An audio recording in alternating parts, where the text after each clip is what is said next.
It was water when they drew it out. You know, this jar here, again, about 30 gallons or so. Where did they get all this water from?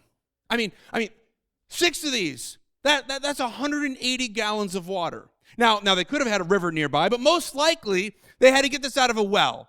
Now, I don't know how big the bucket was that they dropped down in the well, but let's assume for a moment that it was a 3-gallon bucket, okay? So these servants are like, okay, they're like, go fill these up with water. They're like, water? Like, we ran out of wine. Didn't he hear that we ran out of wine? He's like, no, go fill them up with water. They go. They lower this bucket down into the well. They pull up 3 gallons, come, pour it back. This is, we'll say it's 30 gallons. How many times they got to do it? 10 times. 10 times to fill up one. They got 6 of these containers. That's 60 times. They're lowering this bucket down into the well, saying, what in the world are we doing? Like this is crazy. Like who does this guy, like, the problem wasn't that they ran out of water. They're like, well, what in the world is he doing? He's having us fill up these jars full of water. The challenge for us, though, is that we need to be faithful handling the water. Sometimes we're expecting the wine, but God is saying, I want you to handle the water. I want you to handle the small things. It didn't seem like anything supernatural was happening. All they're doing is pulling up this water and pouring it into these jars, and pulling up this water and pouring it into these jars.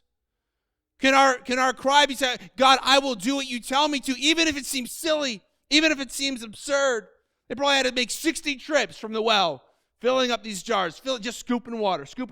This is pointless. What are we doing? Who is this crazy guy? We've never met him before in our life. Why are we doing this? And then he tells them, he says, oh, I want you to take this and bring this to the master of ceremonies. No, they're like, what in the world is going on? But they chose to obey.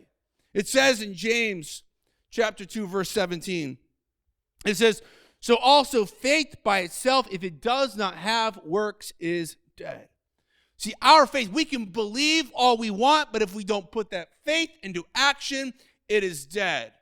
Maybe say, I'm trying this thing, but it isn't working. I'm trying going to church, but it's just not working. I'm trying giving and living a life of generosity. I'm trying praying, and I've tried reading the Bible, but it's just not working. We need to stay obedient. We need to stay obedient, pulling up the water, filling up the jugs. We need to stay obedient with what God has asked us to do. We need to stay focused on what He has commanded us to do. Keep dipping the water. Keep dipping the water.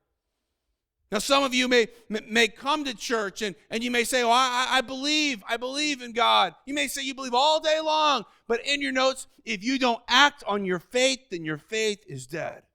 If you don't act on it, if you don't act on what you believe, then your faith is dead. These servants had to obey. They had to obey. They could have just sat there and done nothing, and we would not have seen this miracle. Many of us are praying for wine, and yet God is giving us water, though. You're praying for one thing, and God brings something totally different. You're praying for the promotion, and you get laid off. You're praying for the relationship, and you don't meet somebody. You're praying for good health, and then you get a bad diagnosis. God is still at work, even when we're filling up the containers with water. Even when it doesn't seem like the wine we were hoping for and expecting, God is still at work in the details.